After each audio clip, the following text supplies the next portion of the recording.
The conference chamber of the Supremacy stretched 300 meters in diameter, a monument to 3,000 years of galactic conquest. Representatives from 12 species sat in their designated sections, their forms as varied as the worlds they had subjugated. Some breathed methane, others required gravity fields 10 times that of Earth, but all shared one common trait: absolute confidence in their superiority over lesser species. Today's meeting was routine. Scout Commander projected a holographic display above the central platform, showing a small blue planet orbiting an unremarkable yellow star. The world rotated slowly, white clouds swirling over green and blue surfaces. "This is the third planet in System J1407, announced, his translated voice echoing through the chamber. "The natives call it Earth. They call themselves humans."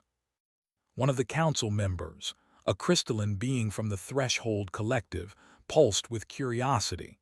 "What is their technological classification?" "They achieved atomic fission approximately 80 standard cycles ago," replied. "They have primitive satellites in orbit. Their fastest vessels require years to reach their own system's outer planets. They have no energy shields, no plasma weapons, no faster-than-light capability. By our standards, they are barely post-industrial." A ripple of what might have been laughter moved through the chamber. They had conquered species far more advanced than this. Their database contained records of 73 subjugated civilizations, each one adding to the Supremacy's wealth and power. "What about their political structure?" asked High Arbiter, a towering figure who had personally overseen 19 planetary conquests. Manipulated the hologram, and the image changed to show a map of Earth's surface divided into hundreds of colored sections. "They are fractured into 195 separate governing bodies. These groups frequently engage in armed conflict with each other. Resource distribution is inefficient. Military forces are divided and often work against each other's interests.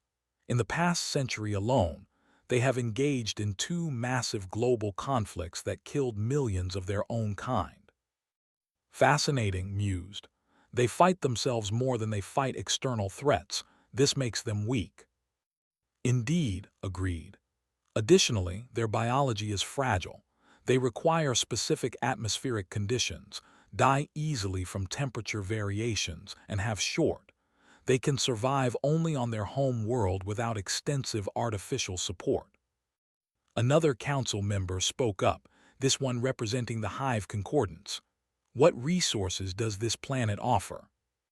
"Substantial," said, and the hologram changed again to show mineral deposits, water reserves, and energy resources. Rare earth elements in abundance, clean water, diverse biological samples. The system also contains asteroid belts rich in metals. The planet's location provides a strategic staging point for expansion into this spiral arm. And the population? Approximately 7 billion individuals. They could be relocated to labor colonies throughout the sector. Their physical strength, while inferior to most species, is adequate for basic mining and manufacturing tasks." High Arbiter stood, his massive form casting shadows across the chamber. "I see no reason for extended deliberation. This is a standard subjugation operation. The planet will be annexed to the Supremacy. Commander On will lead the operation." Across the chamber, Commander On rose from his seat. He was a veteran of 8 successful conquests, a soldier who had never failed in his duty to the Supremacy. "I am honored, High Arbiter. What forces am I allocated?" Consulted with his advisors briefly. 30 vessels should be more than sufficient. Any resistance will be minimal. We estimate the operation will conclude in 6 standard cycles. On nodded. 30 vessels seemed almost excessive for such primitive targets. Each ship in the Supremacy fleet could obliterate a city with a single salvo. Each carried fighters that could outmaneuver anything these humans might possess. Each was protected by energy shields that would deflect any weapons these primitives could deploy. "What are the rules of engagement?" On asked. "Standard protocol," replied. Offer surrender first. If they refuse, demonstrate overwhelming force by eliminating military installations. Minimize civilian casualties where practical, but resistance must be crushed absolutely. The humans must understand that defiance is futile. Understood, High Arbiter. The Council voted. The decision was unanimous. Earth would become the 74th conquest of the supremacy, another footnote in their vast empire. The meeting adjourned, and the council members returned to their respective, already forgetting about the small blue planet and its fragile inhabitants. Commander On returned to his flagship, the Infinite Reach, and began preparations. His crew moved with practiced efficiency, loading supplies and running system diagnostics. They had done this dozens of times before. This would be no different. 3 weeks later, On's fleet emerged from faster-than-light travel at the edge of Earth's solar system. 30 massive vessels, each one larger than anything humans had ever constructed, began their approach toward the blue planet. Their sensors swept across the system, cataloging every satellite, every station, every human presence in the void. "The natives have detected us," reported Sensor Officer Ha. "Multiple primitive radar installations are tracking our approach. Radio communications across their planet have increased dramatically." "Expected," On said calmly. "Open all communication channels. Transmit our declaration in all major human languages." The message was crafted according to standard supremacy protocol. It had been used 73 times before with minor variations. The translation computers had analyzed human languages, finding them surprisingly complex for such a primitive species. English, Mandarin, Spanish, Arabic, Hindi, and a dozen other tongues carried the same message simultaneously to every corner of Earth. "Attention, natives of Earth. You have been discovered by the supremacy. Your world and system now fall under our jurisdiction. You will cease all military operations. You will prepare your political leaders to receive our terms of annexation. You have one rotation of your planet to comply. Resistance will result in corrective pacification. This is your only warning." On Earth, the message played on every screen, every radio, every communication device.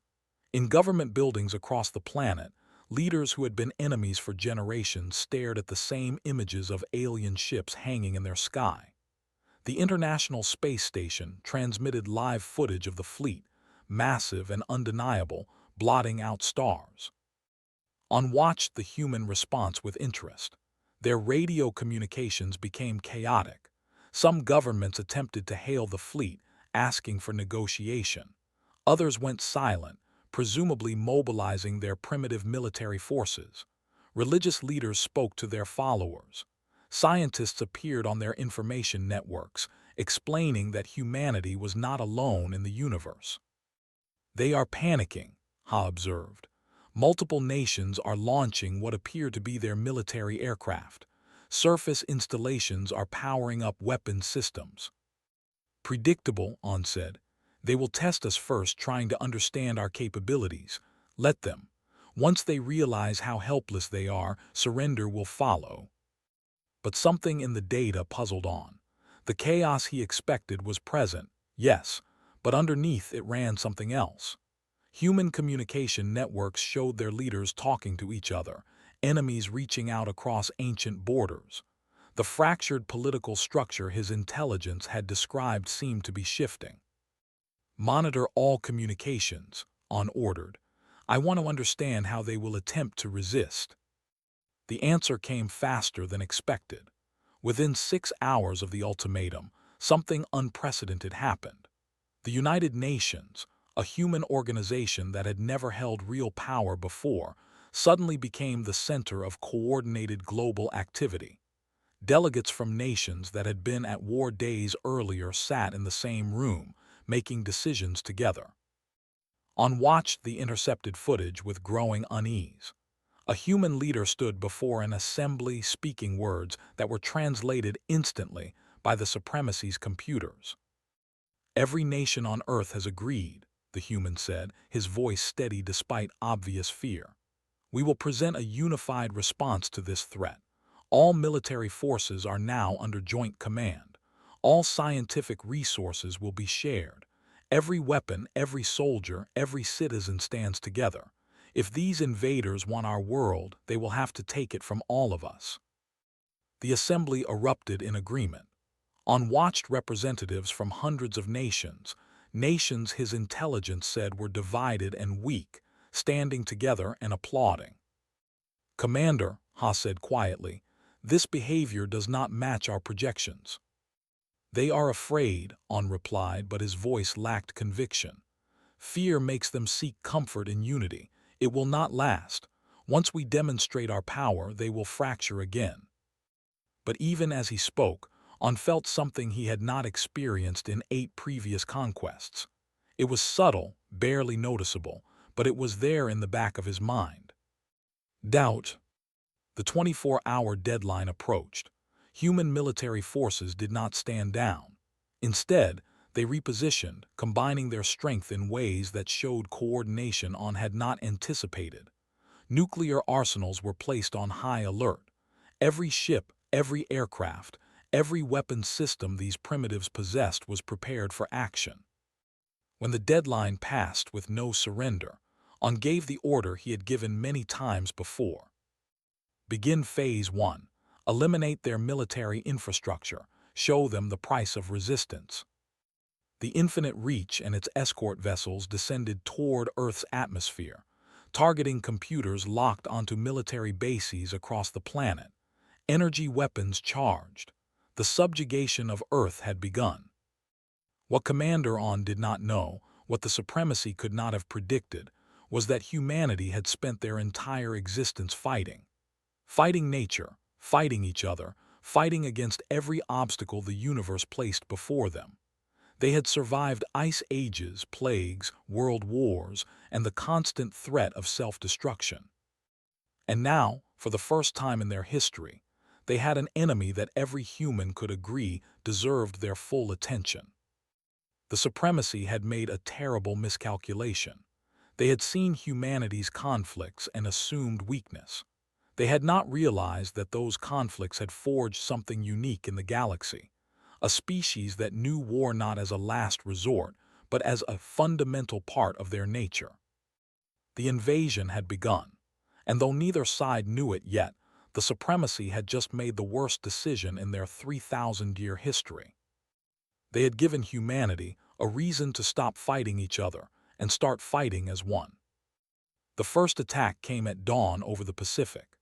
Commander On had chosen his targets carefully, military bases that represented the greatest concentration of human firepower, communication hubs that coordinated their defense networks, and satellite installations that allowed their primitive monitoring systems to function. The Infinite Reach descended through Earth's atmosphere with 20 escort vessels, while 10 more remained in orbit to eliminate anything that tried to escape the planet. Energy beams lanced down from the sky, striking targets with precision. An American naval base in Hawaii erupted in flames. A Russian missile installation in Siberia vanished in a flash of superheated plasma. A Chinese military complex disappeared from existence. All targets eliminated, Ha reported, detecting minimal damage to surrounding civilian structures, human casualties estimated at 43,000. On nodded. The number was higher than he preferred but acceptable. The demonstration had to be absolute. Now the humans would understand what they faced. Now they would surrender.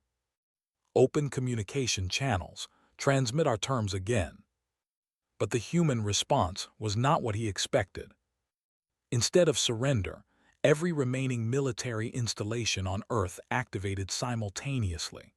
Missiles launched from underground silos, from submarines hidden in the ocean depths, from mobile platforms that had been concealed in forests and mountains.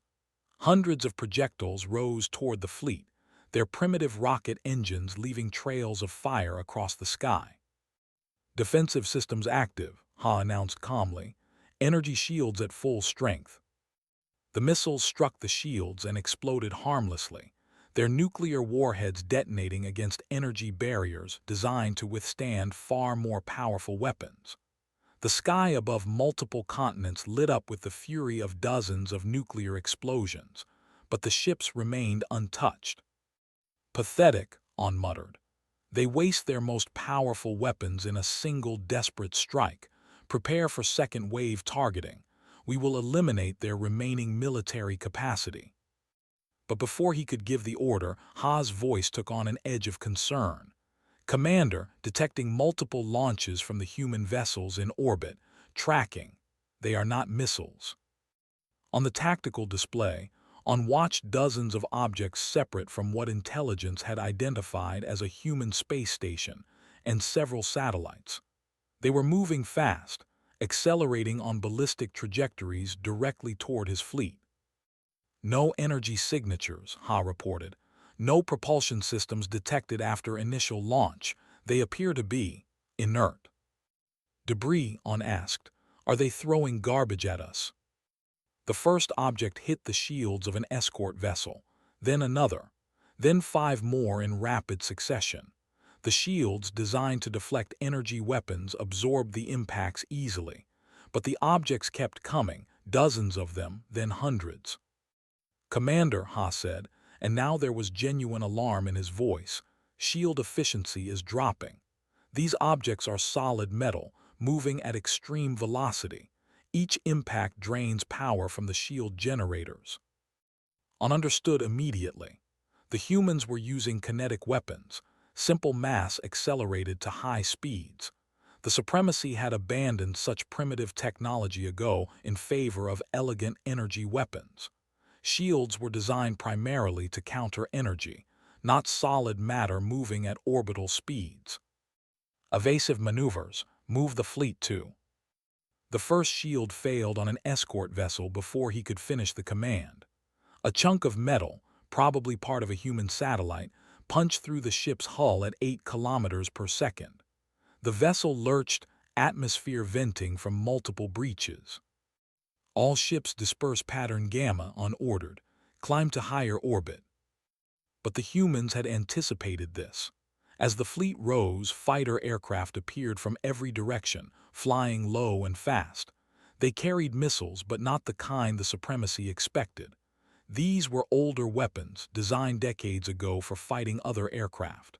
They were small, fast, and they came in swarms. "Point defense systems active," Ha called out. The ships fired streams of energy at the incoming missiles, destroying them by the dozens. But hundreds more kept coming. The humans were using quantity to overwhelm quality, sacrificing expensive weapons to create gaps in the defense. One missile got through, then another.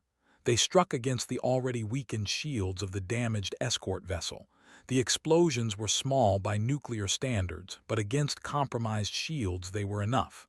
Fire bloomed along the ship's hull. The vessel listed, its gravity systems failing. "Vessel 7 reporting critical damage," Ha said. "They are requesting permission to withdraw." On watched his tactical display with growing disbelief. This was not how conquests proceeded. Primitive species launched desperate attacks, saw their futility, and surrendered. They did not coordinate complex assaults using weapons that should have been ineffective. They did not sacrifice their resources so willingly. All vessels concentrate fire on military targets. Show these primitives the cost of resistance. The fleet unleashed its full firepower. Energy beams swept across the surface, obliterating bases, destroying factories, reducing cities with military value to burning ruins. Millions of humans died in the next hour. Entire regions became uninhabitable wastelands. But the attacks did not stop. If anything, they intensified. Human aircraft continued their assaults, pilots flying directly into point defense fire, sacrificing themselves to deliver their weapons. Ships that should have retreated instead rammed damaged vessels. Submarines surfaced and launched everything they carried, knowing they would be destroyed seconds later. Soldiers in ground installations operated their weapons until the buildings collapsed around them. on intercepted human communications, trying to understand this madness. What he heard chilled him. "This is Lieutenant, requesting permission to engage." "Permission granted, give them hell." "Roger that, see you on the other side." The human pilot flew his damaged aircraft directly into a destroyer's engine intake. The explosion was small, but it caused a cascade failure that crippled the ship. Another communication. "This is the USS Michigan. We're taking heavy fire. Bridge is gone. Engineering is gone, but we've still got missiles, launching everything we have." The submarine was already sinking, but its automated systems continued firing until the ocean swallowed it. Everywhere On looked, humans were dying to inflict even minor damage on his fleet. They showed no fear, no hesitation.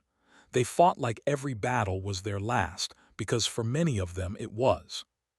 "Commander," Ha said quietly, "we have lost 3 vessels. 5 more are severely damaged. We are receiving casualty reports from landing parties on the surface. Human ground forces are engaging with unusual tactics." "Show me." The footage came from a soldier's helmet camera. Ground forces had landed near a military base in Europe, expecting to secure it easily. Instead, they encountered resistance that all logic. Human soldiers emerged from hidden positions, using weapons that ranged from advanced missiles to crude chemical explosives. They used the terrain against the collapsing buildings, creating ambushes, fighting from positions that should have been untenable. One group of humans held a bridge for 6 hours against overwhelming force, not because they could win, but because their commanders needed time to evacuate civilians from a nearby city. They died to the last defender, but they achieved their goal.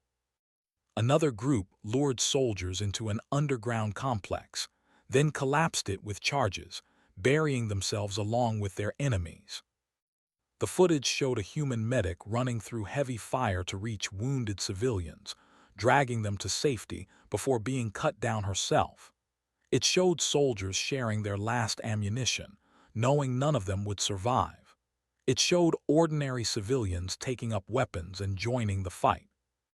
"They are insane," On whispered. "They know they cannot win. Why do they continue?" Ha was reviewing intercepted communications. "Commander, I am detecting something unusual. The humans are adapting. They are sharing information about our tactics across their global network. Units that engaged us hours ago are transmitting lessons to units engaging us now. They are learning from each battle." Impossible. They lack the technology for that level of coordination. Nevertheless, it is happening. They are using their primitive internet to share real-time combat data. Every engagement provides information to their entire species. On watched as his fleet, designed to subjugate an entire planet, struggled against an enemy that should have been helpless. 8 days into what should have been a simple operation, he had lost 8 ships and thousands of soldiers. The humans had lost millions, but they showed no signs of surrender. More disturbing were the new reports coming from his intelligence division. Human scientists were studying recovered technology. In just over a week, they had begun to understand the principles behind energy shields and plasma weapons. Their manufacturing facilities, those that survived, had shifted entirely to war production. The entire human species had transformed into a war machine. On composed a message to the High Arbiter. It was difficult to write, each word an admission of failure. "High Arbiter, I am requesting reinforcements. 200 additional vessels. The humans are providing unexpected resistance. Their military capacity was underestimated. They possess a psychological resilience that exceeds all projections. I believe with adequate reinforcements we can." An alarm cut through his thoughts. "Commander, detecting massive energy spike on the planet's surface. Location. It appears to be coming from multiple hidden installations." "What kind of energy?" "Unknown.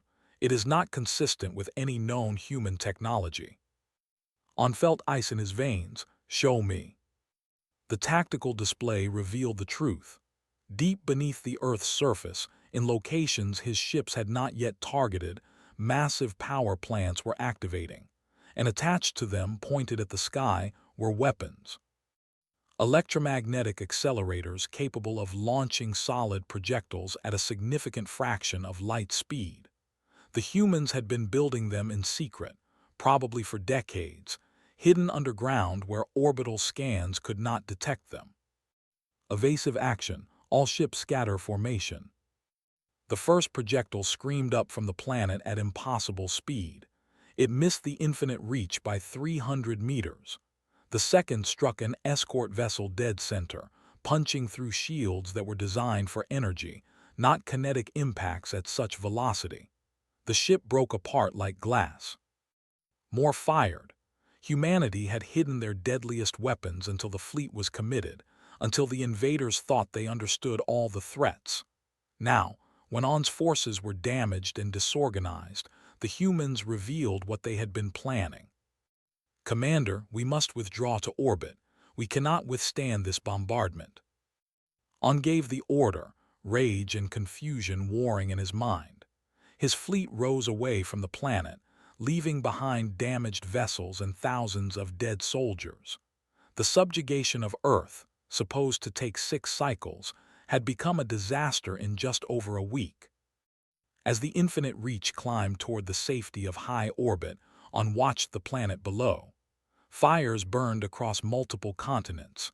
Millions of humans were dead, but their cities still stood, their military forces still fought, and their determination seemed only to grow stronger. For the first time in his military career, Commander On considered the possibility that the supremacy had finally encountered a species they could not conquer. And somewhere on Earth, in bunkers and command centers across the globe, human leaders looked at the retreating alien fleet and began planning their next move. They had survived the first assault. Now they would show these invaders what humanity was truly capable of when pushed to the edge of extinction. The battle for Earth was far from over. In fact, it was only beginning. The reinforcement fleet arrived 3 weeks after Commander On's desperate request. 200 vessels emerged from faster-than-light travel at the edge of Earth's solar system, their combined firepower capable of sterilizing a planet. High Arbiter himself commanded the fleet from his flagship, the Eternal Dominion. "Report," demanded as his sensor officers compiled data. "Commander On's fleet has established a defensive perimeter at lunar orbit," reported his second-in-command. 40% of his original force is destroyed or non-functional. The planet's surface shows extensive damage across multiple continents, but human resistance continues. We are detecting active military installations, functioning communications networks, and ongoing manufacturing operations. Study the tactical display with growing anger. The humans should have been broken by now, their leaders begging for mercy. Instead, his sensors showed a planet that had transformed entirely into a fortress. Every city had become a stronghold. Every factory produced weapons. The entire human species had unified into a single entity with one purpose: survival. "Open a channel to On." The commander appeared on the holographic display and barely recognized him. On's confident demeanor had vanished, replaced by exhaustion and something else, something that looked like fear. "High Arbiter, I am relieved you have arrived.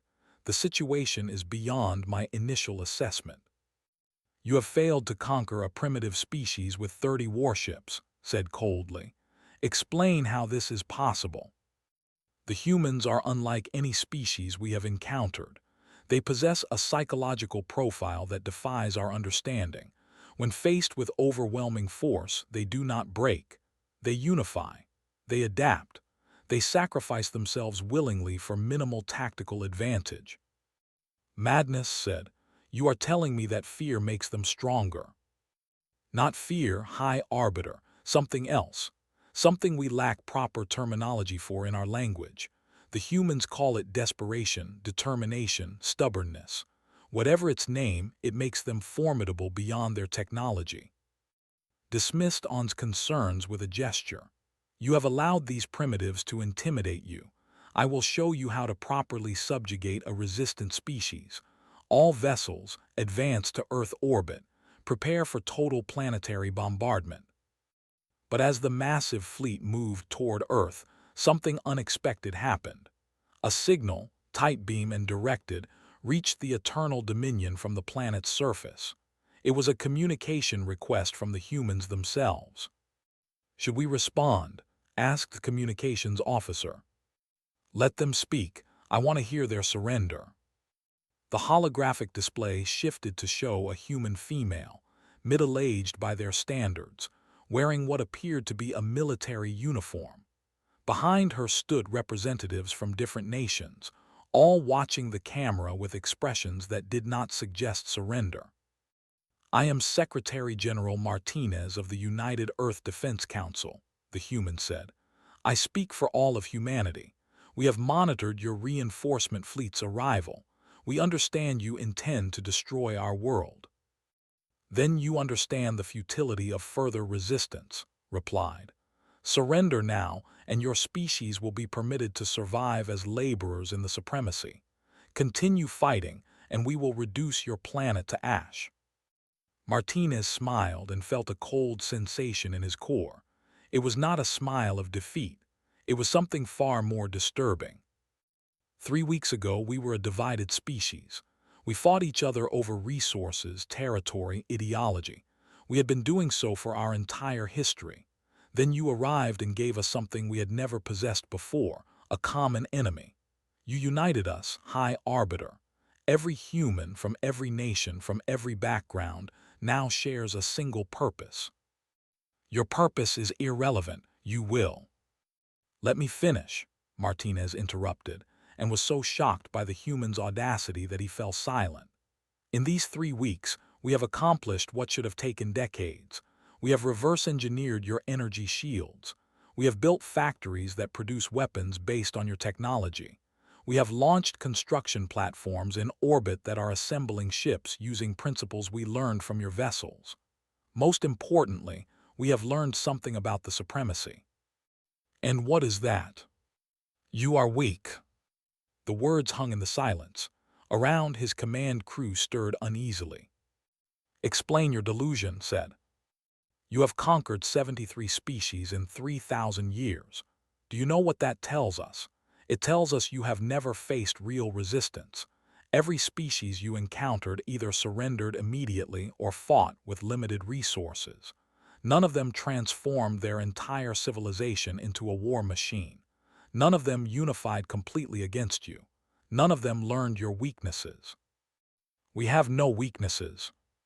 Martinez gestured, and new data appeared on the display. It showed detailed schematics of ships, energy systems, and weapons platforms. Your shields are vulnerable to sustained kinetic bombardment. Your ships are designed for energy warfare and lack proper point defense against swarm tactics. Your faster-than-light drives have a specific power signature that can be tracked. Your communication protocols use encryption we cracked in 4 days. Your soldiers rely on technology rather than tactical flexibility, making them predictable. Should I continue? Stared at the data. It was accurate.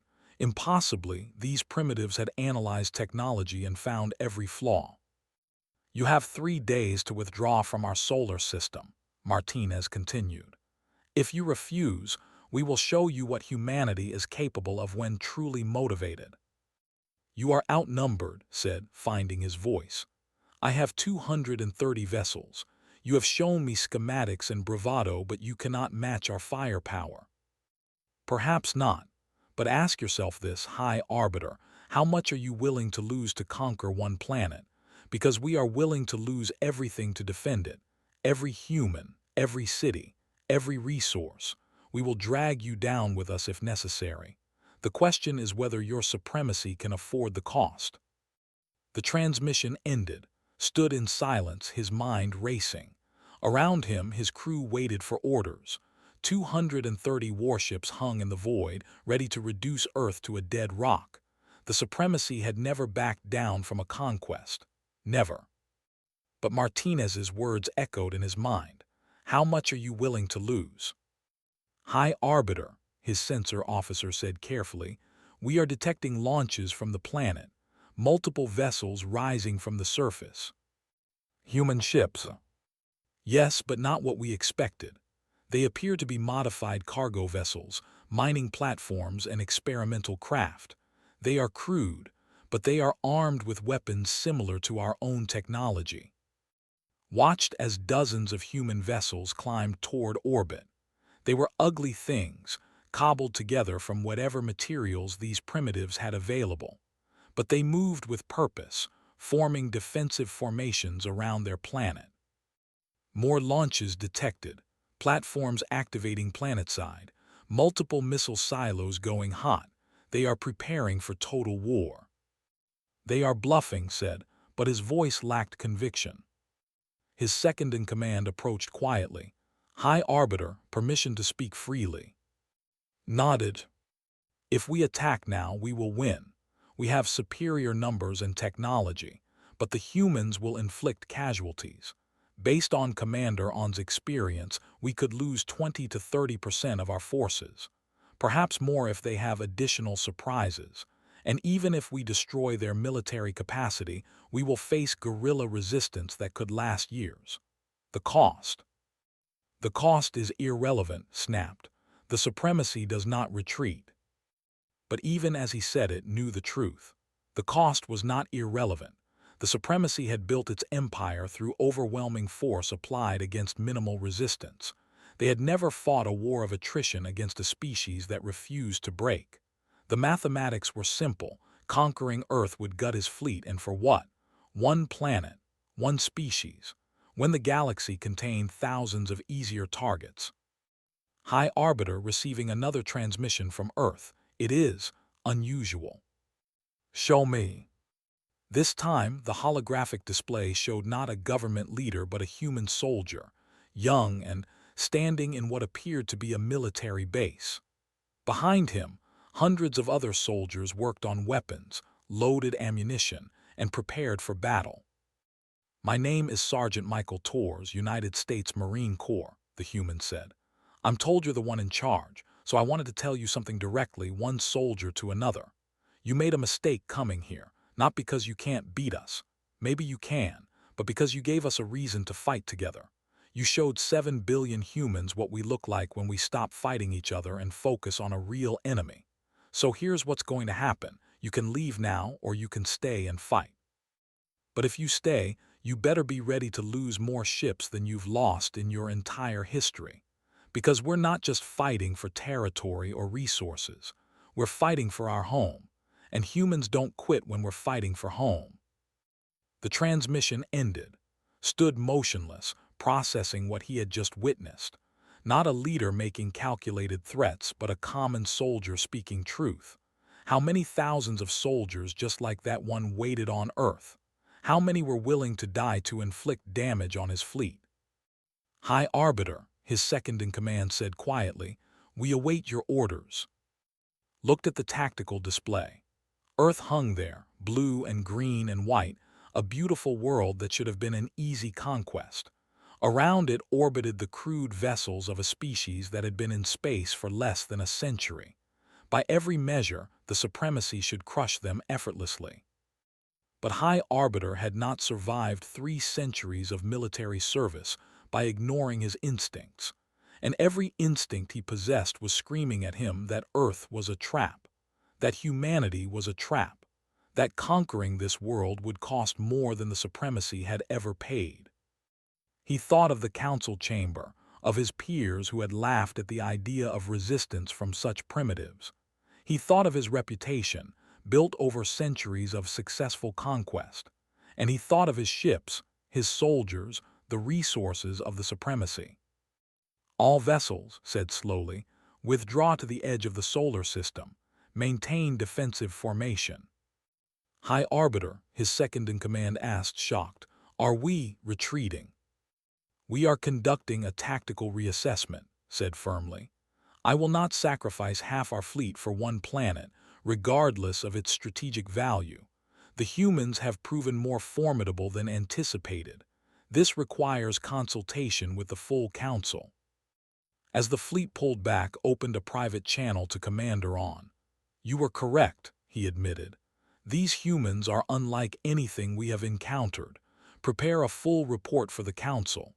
Include everything, their tactics, their psychology, their technological adaptations. The supremacy needs to understand what we faced here." 3 days later, the fleet departed Earth's solar system. They left behind damaged vessels, thousands of dead soldiers, and the first stain on the supremacy's perfect record of conquest. High Arbiter composed his report during the journey back to Council space, each word carefully chosen. The report concluded with a recommendation that shocked the Council when they received it. Earth should be classified as a restricted zone. Humanity should be allowed to develop without interference. Further contact should be avoided until the supremacy could properly assess the long-term threat. The vote was close, but ultimately the Council agreed. Earth was added to the supremacy's database with a new classification, one never used before. Potential peer species avoid engagement. News of the decision spread through the galactic community rapidly. The supremacy, which had never failed to conquer a world it targeted, had withdrawn from Earth. Other species took notice. Some sent covert probes to observe humanity. Others made plans for first contact, hoping to establish diplomatic relations before humans became a military threat. A few began building defensive measures, fearing the species that had driven back the supremacy. On Earth, the victory was bittersweet. Millions had died. Cities lay in ruins. Whole regions were uninhabitable from bombardment, but humanity had survived. They had faced annihilation and emerged bloodied but unbroken. Secretary-General Martinez addressed the world from the temporary United Earth headquarters, established in Geneva after the old UN building was destroyed. "We have won a victory today, but we must not become complacent. The may return. Other species may view us as a threat. We have announced our presence to the galaxy, and we cannot hide from that responsibility. We must rebuild, but we must also prepare. The age of humanity as a single-planet species is over.